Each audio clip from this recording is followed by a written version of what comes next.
Did you know that less than 1% of people are naturally, extraordinarily gifted at something? Think genius, think savant. Do you know what that means for us, the other 99+% of people?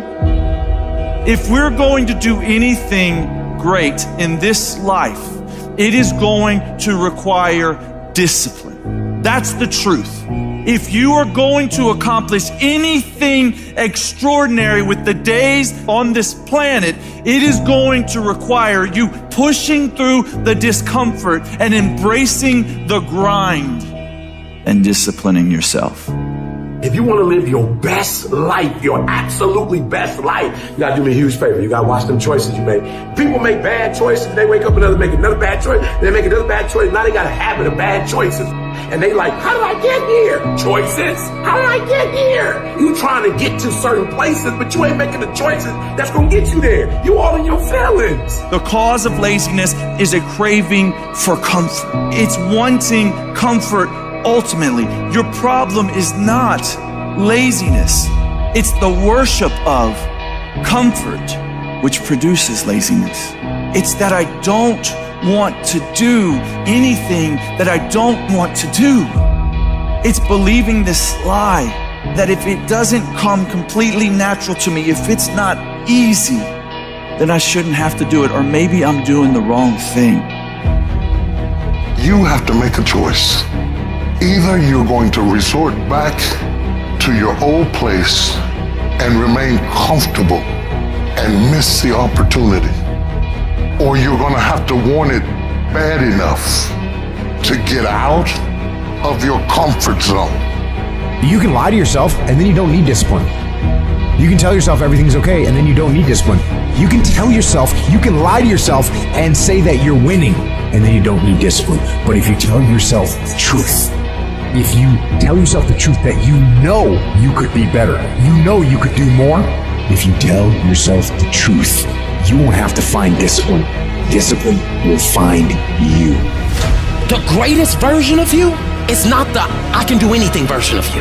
The greatest version of you is the disciplined version of you. The greatest version of you is the version that has parameters. No, I don't do that. I don't drink that. I don't go there with these people. I'm focused. I have a prize that's in front of me. I know what I'm supposed to do, and that ain't it. I have to stay right here.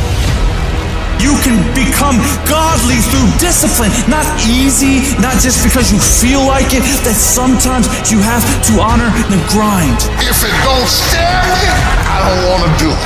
If it ain't edgy and half crazy, I'm not interested in it.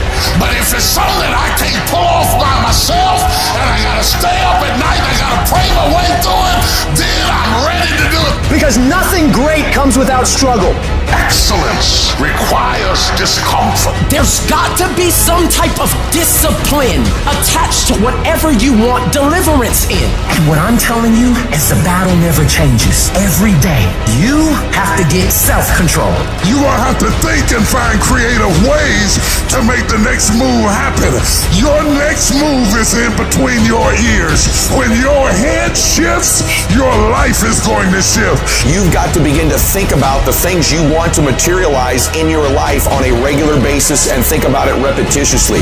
Literally, the things that we obsess about become the things that we possess in our lives. Your mind is a weapon, and you got to begin to use it and pick that weapon up and control it. Most people are out of control with their mind. They don't point it at something. They let the world point it, and they misfire all the time. So today, I want you to pick up that weapon that is your mind and begin to point it at the things you want. Becoming successful is a situation of developing discipline, persistence, patience, grit, character traits that you don't just get, you are not fucking born with.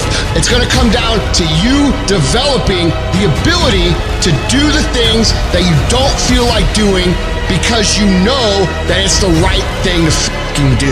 So often, we want to blame circumstances for the way things are. We want to blame genetics for the reason we're kind of fat. We got all these problems. But might I suggest, the problem is the pattern of your response. But you can't change the product if you don't change the pattern. You can't change the way your career's going if you don't start changing your work ethic and your work habits and your inner relations. You can't change your wisdom unless you change your input, because the problem is the pattern. Whatever's going on is your fault. It is your fault. Accept that, own it, and then deal with it.